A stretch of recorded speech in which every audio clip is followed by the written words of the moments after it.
Xenoveva, veciña de toda a vida de Zanfoga, casou con Xosé coa ilusión de formar unha bonita familia. Pero a ilusión parecía inalcanzable.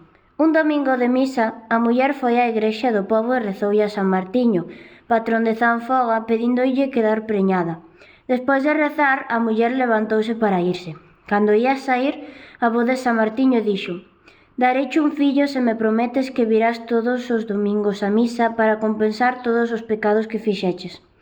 Xenoveva aceptou sen dubidar, e ao día seguinte xa sentiu o neno rebulir nas súas entrañas.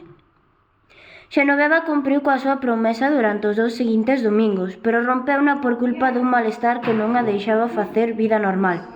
San Martiño decatouse diso e, sen remordemento, mandou ao demo aborteiro. O médico foi xunto a Xenoveva e botoulle un ungüento na súa barriga para ver se melloraba. Cando esta marchou, a muller sentiuse peor e comezou a ter contraccións.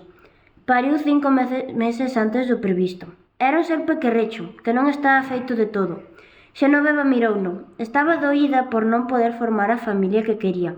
Enterraron ao feto no cemiterio de Zanfoga, aínda co desacougo de ver ese ser extraño. Desde aquel día o feto do bebé atormentaba a Xenoveva todas as noites, ao punto de que esta non durmía nada. Pola falta de sono, San Martiño tamén recolleu pronto a Xenoveva.